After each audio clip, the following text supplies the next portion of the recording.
नमस्कार मित्रों। आज मैं आपको एक बहुत ही रोचक और ज्ञानवर्धक कहानी सुनाऊंगा, जिसे सुनकर आपको पता चलेगा कि किसी की भक्ति और उसकी आस्था का मजाक उड़ाने वाले को ईश्वर की ओर से कौन सा दंड मिलता है। इस कहानी में कुतिया ने बताया है कि स्त्री को कुतिया का जन्म कब मिलता है, किन किन बातों का ध्यान उसे रखना चाहिए। इस कहानी से हमें बहुत अच्छी सीख मिलने वाली है और साथ ही साथ एक नसीहत भी मिलेगी। ये कहानी है एक बूढ़ी औरत की, जो रात दिन भगवान की भक्ति में डूबी रहती थी और उसके ही परिवार वाले उसके विश्वास और आस्था को सिर्फ ढोंग समझकर उसका मजाक उड़ाते थे। तो चलिए कहानी को शुरू करते हैं मित्रों। आपसे निवेदन है, ये वीडियो ध्यान से सुनिएगा और इससे जो भी आपको सीख मिलेगी उसे अपने जीवन में उतारने का प्रयास करिएगा। और हाँ मित्रों, अगर आपने हमारे चैनल को सब्सक्राइब नहीं किया है तो इसे अवश्य सब्सक्राइब करिएगा, जिससे आपको और भी रोचक कहानियाँ सुनने को मिलेंगी। मित्रों, पुराने समय की बात है। एक ब्राह्मण था, देव शर्मा, जो बहुत ही धार्मिक और पूजा पाठ में रुचि रखने वाला था। हर रोज गंगा स्नान करने जाया करता था। एक दिन देव शर्मा गंगा स्नान करने के बाद जैसे ही किनारे पर आता है तो उसे गंगा के किनारे पर एक कुतिया बैठी मिल जाती है। वो कुतिया देव शर्मा से कहती है, हे ब्राह्मण देवता, मैं एक अधम योनि की प्राणी हूँ। मेरे पूर्व जन्म के कुछ कुकर्मों के कारण मुझे कुतिया का शरीर मिला है। मुझे इस शरीर में बहुत कष्ट भोगने पड़ रहे हैं। यदि आप मुझे अपने एक दिन का पुण्य अर्पण कर देते हैं और मेरे ऊपर गंगा जल छिड़क देते हैं तो मेरा उद्धार हो जाएगा। मैं हमेशा हमेशा के लिए इस निंदनीय और घृणित शरीर से छूट जाऊंगी। मुझ पर यह उपकार कर दो महानुभाव। मित्रों, एक कुतिया को मनुष्य की तरह बोलते हुए देखकर देव शर्मा अचंभित रह गए। देव शर्मा पूछने लगते हैं, भेरू, क्या मैं जान सकता हूँ कि तुम इस निंदनीय शरीर में कैसे आई हो? विधाता ने तुम्हें किस पाप के कारण कुतिया बनाकर भेजा है? तुमसे ऐसा कौन सा पाप हुआ था जो तुम्हें कुतिया का शरीर मिला है? मित्रों, तब वो कुतिया अपने जीवन की पूरी राम कहानी सुनाना प्रारंभ करती है और ये बात भी बताती है कि स्त्री को कुतिया की योनि कब और कैसे मिलती है। देव शर्मा बोला, हाँ हाँ, ज़रूर, मुझे ये ज़रूर बताएं कि कुतिया के शरीर में स्त्रियां कब आती हैं। तब कुतिया देव शर्मा को एक कहानी सुनाती है और कहती है, हे ब्राह्मण देवता, ध्यान देकर सुनना कि मनुष्य अधम योनियों में क्यों गिरता है। तब कुतिया देव शर्मा को एक कहानी सुनाना शुरू करती है और कहती है, किसी नगर में अपने 3 बेटों के साथ एक बूढ़ी माई रहती थी। बूढ़ी माँ के 3 बेटों का विवाह हो चुका था। तीनों बेटों की बहुएं घर में आ चुकी थीं। बूढ़ी माँ बहुत ही धार्मिक किस्म की थी। अधिकतर उनका समय पूजा पाठ, भजन कीर्तन, सत्संग करने में ही बीत जाता था। साधु संतों के उपदेश सुनना उनका रोज का काम था और हर रोज गंगा स्नान करने के लिए वे जाया करती थीं। खास करके जब कार्तिक का महीना आता था तो वो व्रत और उपवास रखती थीं। उस बूढ़ी माँ का ज़्यादातर समय भगवान विष्णु और माता लक्ष्मी की पूजा अर्चना करने में बीतता था। बूढ़ी माँ रोजाना दही और मिश्री और तुलसी दल का भोग भगवान को लगाती थी और उसके बाद प्रसाद अपने पूरे मोहल्ले में बांटा करती थी। गांव वाले सब उन्हें पुजारन अम्मा कहकर बुलाते थे। बूढ़ी अम्मा का एक नियम था, वे कार्तिक के महीने में हर दिन गंगा स्नान को जाती थी और तरह तरह के भोग बनाकर भगवान को चढ़ाती थी। अगर उन्हें कभी कोई संत महात्मा मिल जाते थे तो उन्हें अपने घर बुला लाती थी और उनसे उपदेश लेती थी। कभी घर में हवन, कभी कीर्तन, कभी प्रसाद का वितरण का कार्यक्रम चलता रहता था। बूढ़ी माँ के इस व्यवहार से उनकी तीनों बहुएं और बेटे बहुत नाराज रहते थे और उनकी पूजा अर्चना को लेकर हमेशा उनका मजाक उड़ाते रहते थे। बूढ़ी माँ जो प्रसाद देती थी उसे खाने से वे मना कर देते थे और कहते थे कि इसमें तुलसी के पत्ते हैं, हम ये नहीं खा सकते। ये सब बुढ़िया दिखावा करती है। मित्रों, ये सुनकर बूढ़ी माँ बहुत दुखी होती थी, लेकिन वो चुपचाप अपनी पूजा करती रहती थी। बूढ़ी माँ के जो पति थे वो काफ़ी दिन पहले इस संसार को छोड़कर जा चुके थे, इसीलिए वो अकेली थी। उसके बेटे भी अपनी पत्नियों के कहने में आकर उससे दूर रहते थे। अब वो सिर्फ पूजा पाठ में ही अपना मन लगाती थी, लेकिन उसकी तीनों बहुओं को ये सब बहुत बुरा लगता था। वो सोचती थी कि हमारी ये सास जब देखो तब पूजा पाठ में लगी रहती है, अनाप शनाप खर्च करती है, कभी पंडितों को कभी साधु संतों को बुलाती है, हजारा धन दान पुण्य में ही लगा देती है, बिना मतलब के खर्च करती रहती है। अगर ये मर जाए तो कितना अच्छा हो जाए। जितना पैसा ये पूजा पाठ के नाम पर उड़ा देती है, व्यर्थ के कामों में खर्च कर देती है, उतने पैसे से हमारे पूरे शौक मौज पूरी हो जाएंगे। हमारे पति काम कर कर के परेशान हैं और ये कभी किसी साधु को घर में बुला लाती है, कभी उसे दान कर देती है, कभी स्वादिष्ट भोजन बनाकर खिलाती है। बूढ़ी माँ के इन कर्मों से तीनों बहुएं उन पर खौलती रहती थीं और बूढ़ी माँ ने अपने को बड़े ही लाड़ प्यार से पाला था, परंतु उनके तीनों बेटे बहुत ही नाकारा निकले। वो भी अपनी माँ की ओर बिल्कुल ध्यान नहीं देते थे, अपनी पत्नियों के कहे पर चलते थे, उन्हीं की बात माना करते थे, उन्हीं की तरह अपनी माँ के साथ दुष्टता का व्यवहार करते थे। बूढ़ी माँ के तीनों बेटे उनसे मुंह मोड़ चुके थे। बूढ़ी माँ दिन रात अपने बच्चों के लिए आंसू बहाती थी, क्योंकि उसने पूरे लालन पालन से उनको प्रेम से पाला था। बूढ़ी माँ भगवान से प्रार्थना करती थी कि भगवान, मैंने कभी किसी का बुरा नहीं चाहा है, फिर मेरे साथ बुरा क्यों हो रहा है? मेरे बच्चे मुझसे अलग क्यों हैं? वे पूजा पाठ से नफरत क्यों करते हैं? एक दिन बूढ़ी माँ भगवान की प्रतिमा के सामने बैठकर आंखों में आंसू भरकर भगवान से विनती कर रही थी कि परमात्मा, मेरे बच्चों को सही रास्ता दिखाओ। ना वो कभी पूजा आपकी करते हैं और ना ही उनकी बहुएं करती हैं, उल्टा मुझ पर हंसते हैं, मेरी भक्ति को मेरी आस्था को ढोंग समझते हैं। उन्हें सद्बुद्धि दीजिए भगवान। मित्रों, इस प्रकार वो बूढ़ी माँ भगवान की पूजा अर्चना करना बंद नहीं करती है, न दान दक्षिणा देना बंद करती है और ना ही गंगा स्नान जाना छोड़ती है।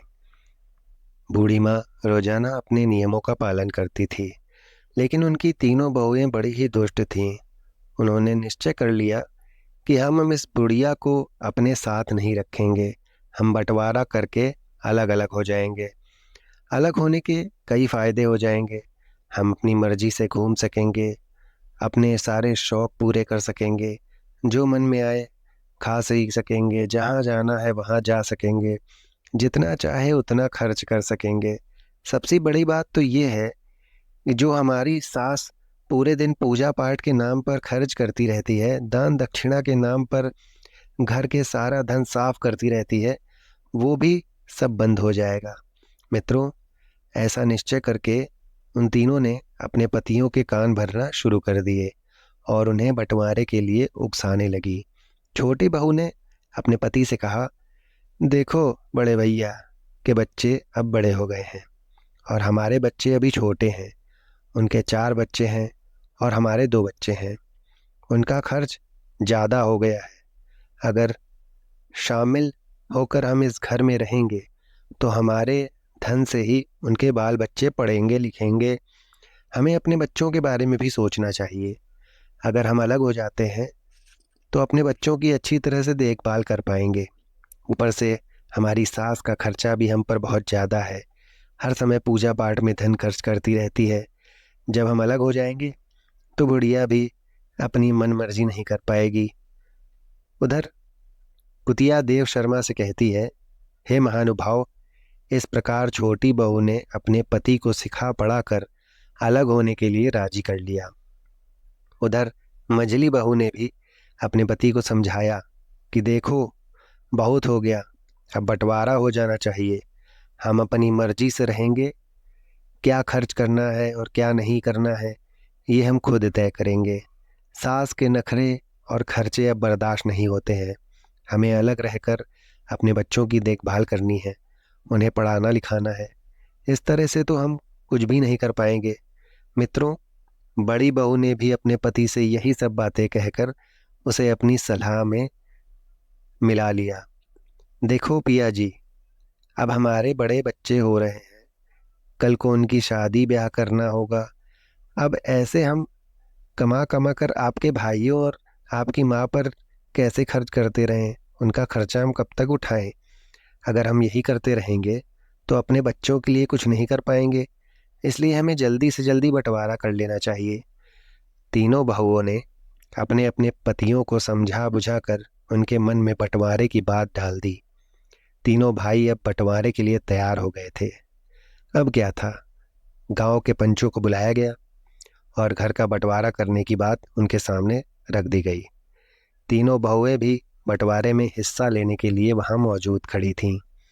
गांव के पंचों ने घर का सारा सामान, धन संपत्ति 4 हिस्सों में बांटकर अलग अलग कर दिया। 3 हिस्से बेटों को दे दिए और 1 हिस्सा बूढ़ी माँ को दे दिया। बेटों की अपेक्षा बूढ़ी माँ को थोड़ा कम धन मिला, क्योंकि बूढ़ी माँ अकेली थी और बेटों पर उनके बड़े से परिवार को चलाने का भारी बोझ था। उस बंटवारे में एक बात और रखी गई।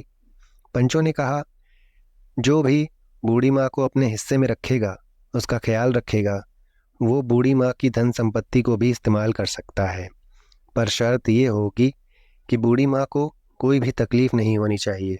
मित्रों, ये सुनकर छोटी बहू ने साफ इनकार कर दिया और कहने लगी कि मैं बुढ़िया माँ को अपने हिस्से में नहीं रख सकती। उसका खर्चा बहुत ज़्यादा है, पूजा पाठ में बहुत पैसा खर्च करती है। वो हर तीसरे दिन किसी न किसी साधु को घर में बुला के ले आती है, कभी हवन करती है, कभी उपदेश कराती है। दान के नाम पर घर का सारा धन लुटा दिया है उसने। तो हमें अपने बच्चों के बारे में भी सोचना है। मित्रों, इस प्रकार मंझली बहू ने भी मना कर दिया, मैं बुढ़िया माँ को अपने हिस्से में नहीं रख सकती, हमें कभी पसंद नहीं करती है वो, और हमें भी उसकी ज़रूरत नहीं है। बड़ी बहू ने भी जवाब दिया, मैं भी बुढ़िया माँ को अपने हिस्से में नहीं रख सकती, हमारे बच्चे का भविष्य हमें देखना है और उनके लिए हमें बंटवारा करना ही पड़ेगा। मित्रों, जब तीनों बहू और बेटों ने अपनी माँ को साफ इनकार कर दिया रखने से, तो बूढ़ी माँ अकेली रह गई। 5 लोग, पंच लोगों ने उसका फैसला और बंटवारा करके वहाँ से चले गए। जब बंटवारा हो गया तो तीनों बहुओं ने अपने अपने हिस्से का सामान, धन संपत्ति अपने अपने घरों में ले जाकर रख लिया और बड़ी खुशी के साथ रहने लगी। तीनों बहुएं और बेटे बूढ़ी माँ को देखना तक पसंद नहीं करने लगे। उन्हें उनका ध्यान रखना तक बंद कर दिया उन्होंने।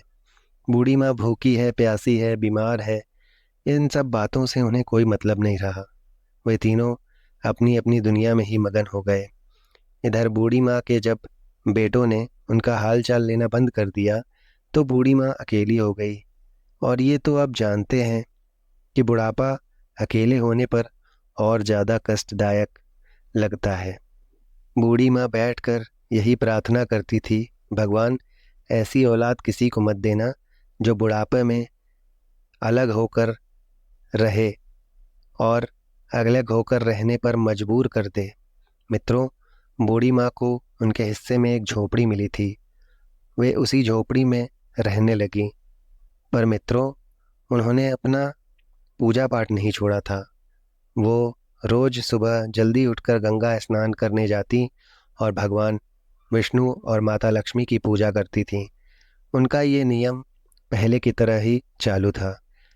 पहले की तरह ही वो भोग बनाकर रोजाना भगवान पर चढ़ाती और फिर मोहल्ले पड़ोस में जाकर बांट दिया करती।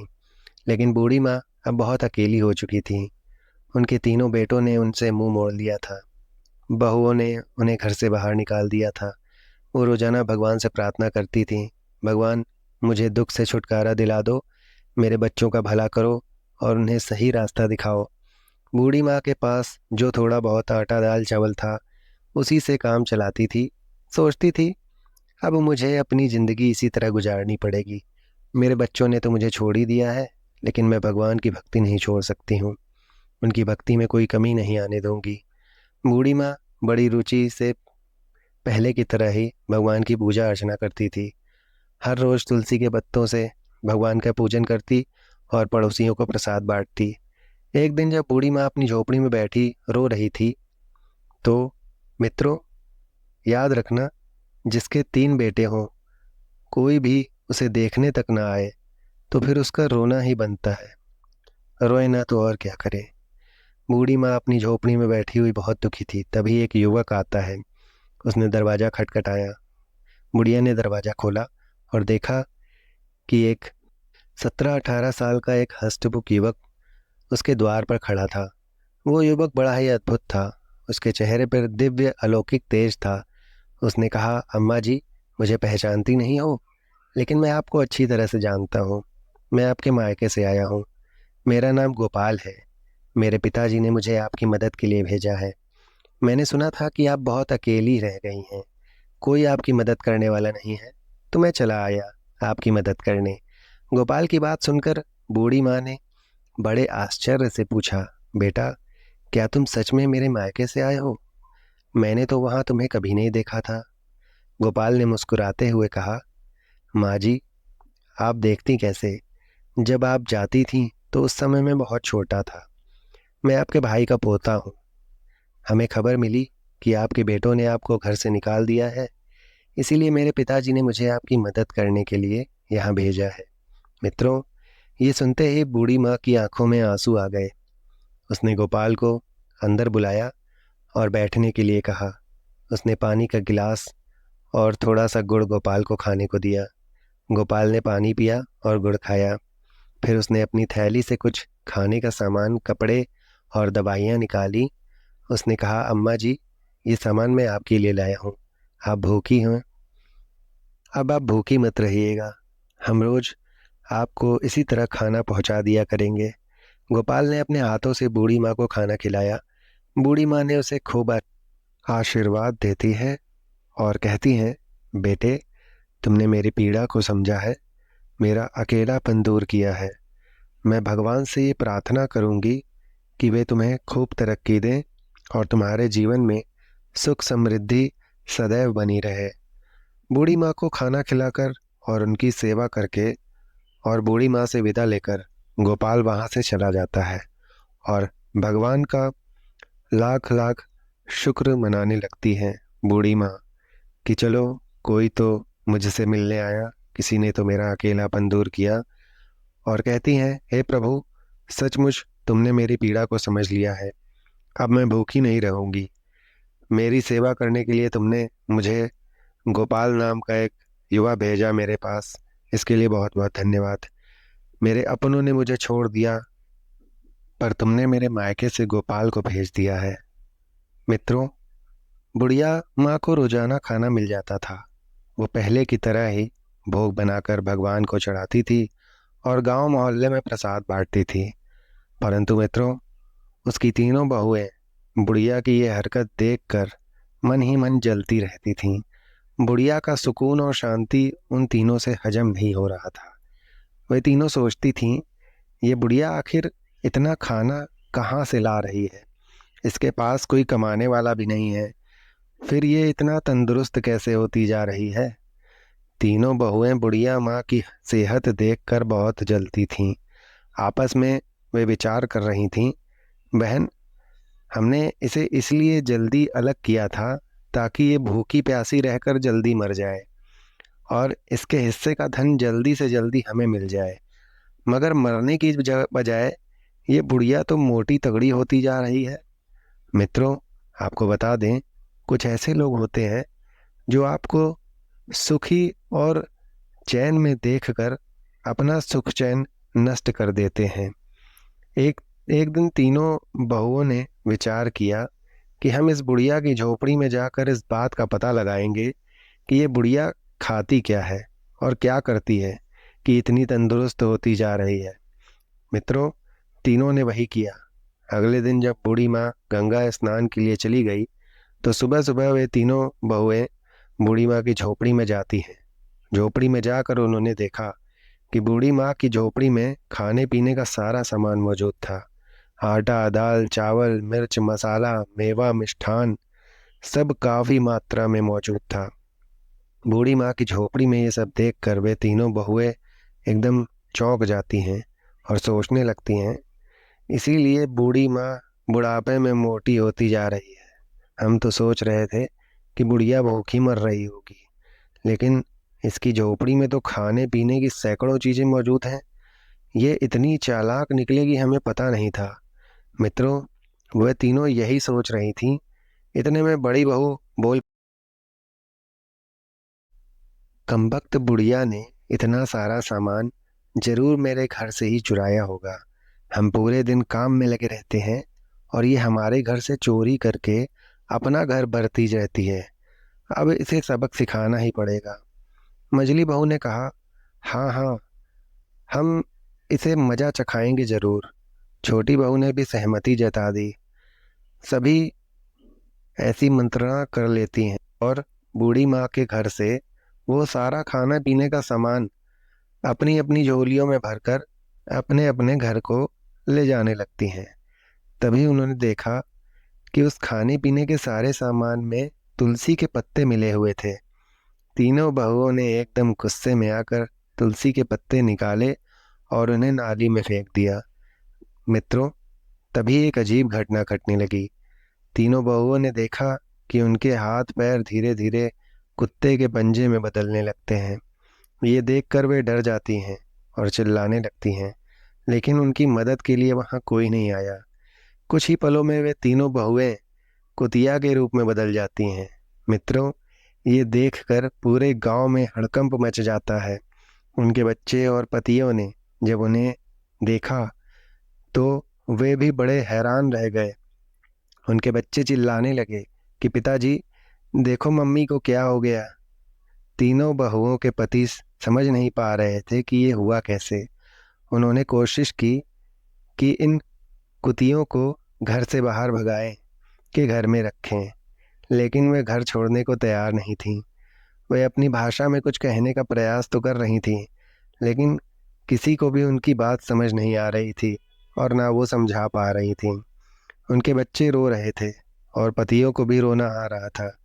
उन्होंने अपने बच्चों को संभालते हुए कहा, बच्चों, अब कुछ नहीं किया जा सकता। हमें अब बूढ़ी माँ के आने का इंतजार करना होगा। शायद वही कुछ बता सके। गांव के सभी लोग भी वहाँ इकट्ठा हो जाते हैं और सोचने लगते हैं कि आखिर ये अनहोनी हुई कैसे। बूढ़ी माँ की तीनों बहुएं कुतिया कैसे बन गईं, किसी को कुछ समझ में नहीं आ रहा था। बूढ़ी माँ तो उस समय गंगा स्नान करने गई थी। सब बुढ़िया माँ के लौटने का इंतजार कर रहे थे।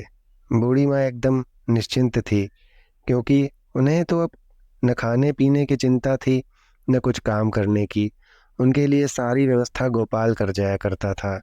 बूढ़ी माँ भगवान को भोग लगाकर रोज की तरह नगर में प्रसाद बांटने जाती थी। बूढ़ी माँ इस घटना से बिल्कुल अनजान थीं। उन्हें नहीं पता था कि उनकी बहुएं अब कुतिया बन गई हैं। इधर तीनों बहुएं कुतिया बनकर घर के आंगन में बैठी थीं। बच्चे उन्हें घेर कर खड़े थे। पति लोग सोच सोच कर परेशान थे कि अब इन्हें घर के अंदर रखें या घर से भगा दें। अपने जीवन में ऐसी घटना आपने कभी नहीं देखी होगी। उन्होंने देखी। वे बहुत परेशान थे और अपनी माँ के लौटने का इंतजार कर रहे थे। गांव के लोग भी इस विचित्र घटना से हैरान थे।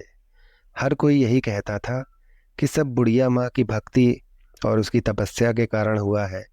कोई कहता था, जरूर इन तीनों ने कुछ ऐसा वैसा पाप किया होगा जो नहीं करना चाहिए।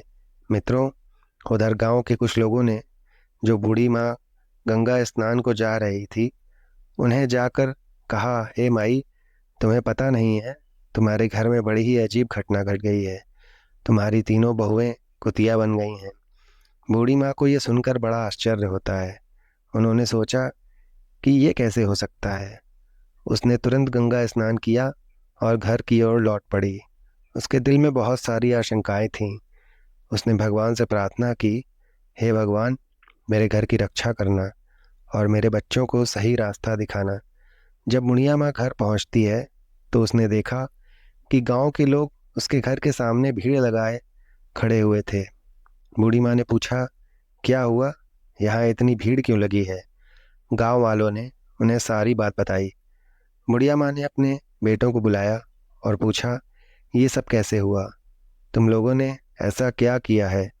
तब बुढ़िया के तीनों बेटे रोते हुए अपनी माँ को सारी कहानी सुनाते हैं और उन्होंने कहा, माँ जी, हमसे बहुत बड़ी गलती हो गई है।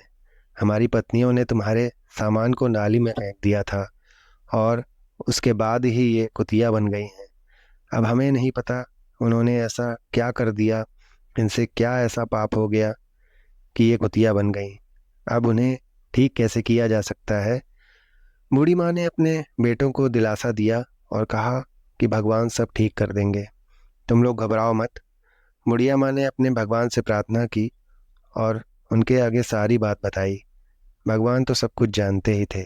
बूढ़ी माँ ने सोचा कि अगर कोई जादू टोना टोटका होगा तो कोई साधु महात्मा ठीक कर सकता है। मित्रों, उसी समय एक साधु गांव में आ जाता है। बुढ़िया माँ ने उन्हें अपने घर पर बुलाया और सारा हाल बताया।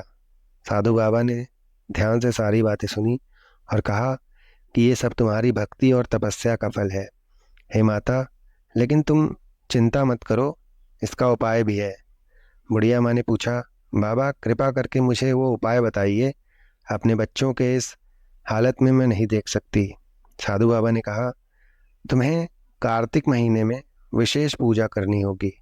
तुम्हारे स्नान के पानी से तुम्हारी बहुओं को ही नहलाना होगा और ब्राह्मणों को भोजन कराकर उनके झूठे भोजन को तुम्हारी तीनों बहुओं को खिलाना होगा। इससे अपने वे असली रूप में वापस आ जाएंगी। बुढ़िया माँ ने साधु बाबा को धन्यवाद किया और अपने बेटों को ये उपाय बताया। बेटों ने कहा, माँ, हम तुम्हारी हर बात मानेंगे, हम इस उपाय को जरूर करेंगे। मित्रों, बूढ़ी माँ ने कार्तिक स्नान आरंभ कर दिया।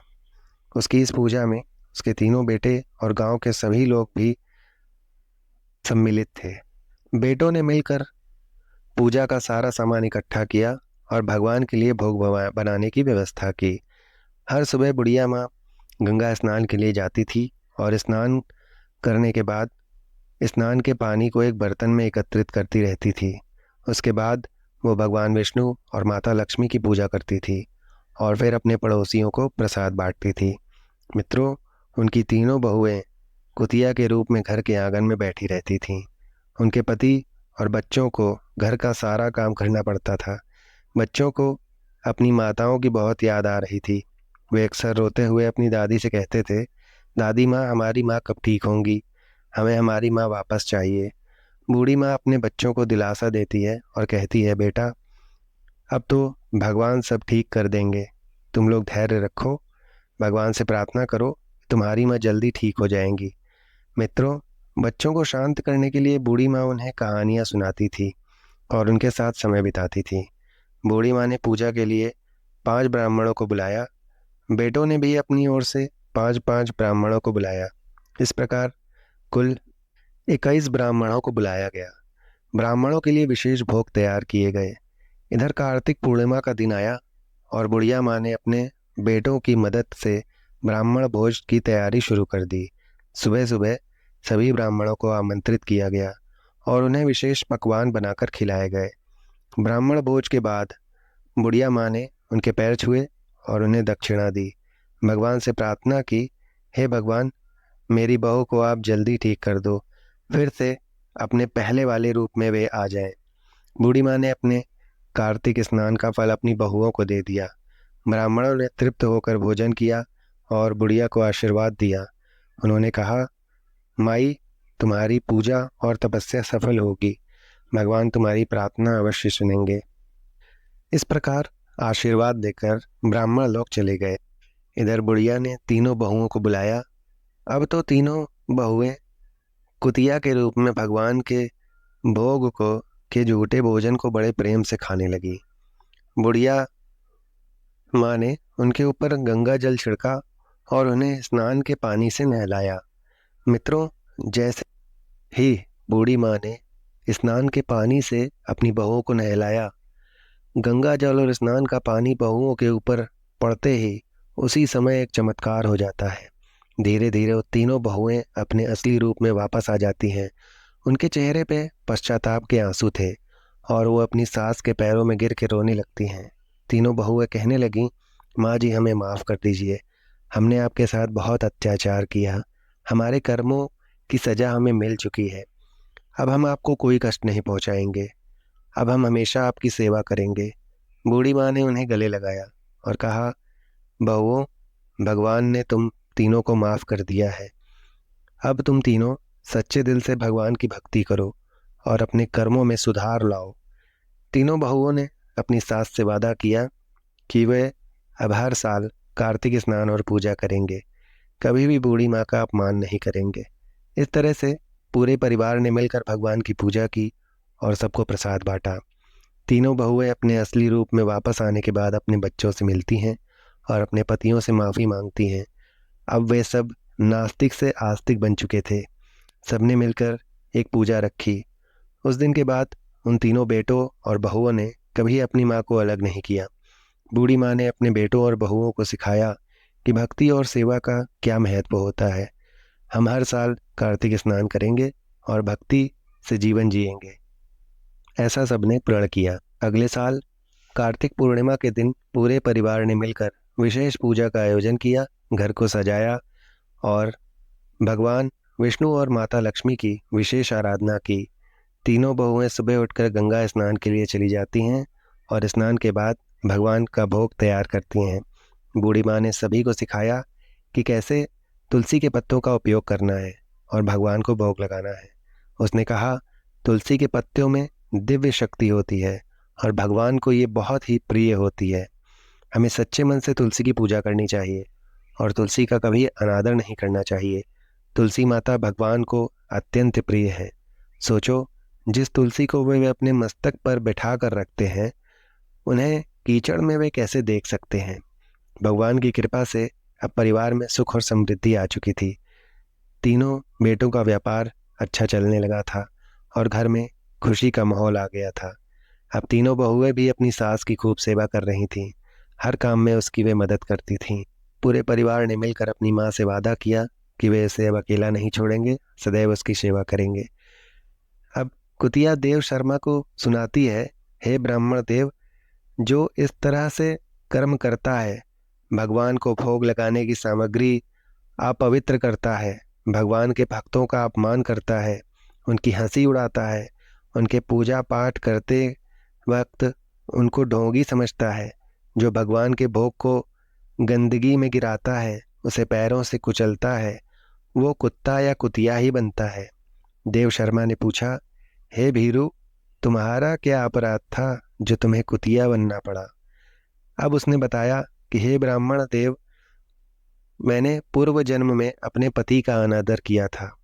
वो पति के रहते दूसरे पुरुषों से भोग विलास करती थी, बात बात पर पति पर गुस्सा और उसका अपमान करती थी, हमेशा दूसरों के घर उठना बैठना करती थी।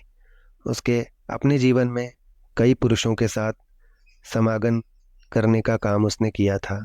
इसी कारण से उसे यह निंदनीय और अहनीय दुख भोगने वाली योनि प्राप्त हुई। हे ब्राह्मण देव, मैंने कभी पूजा पाठ नहीं किया, न कभी गंगा स्नान किया।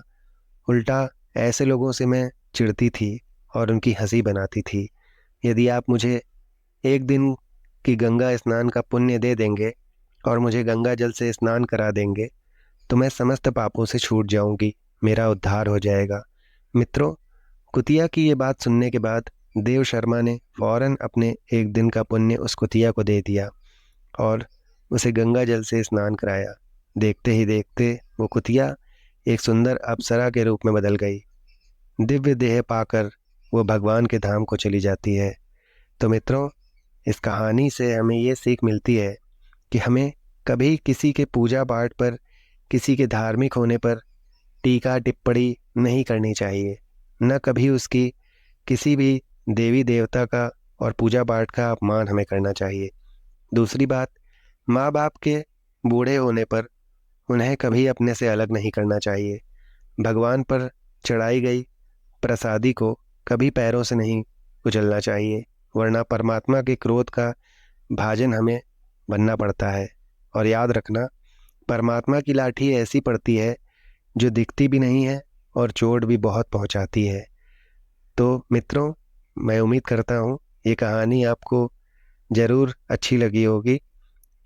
अगर आपको ये कहानी अच्छी लगी हो तो कमेंट में राधे राधे अवश्य लिखिएगा। आप सभी का धन्यवाद मित्रों।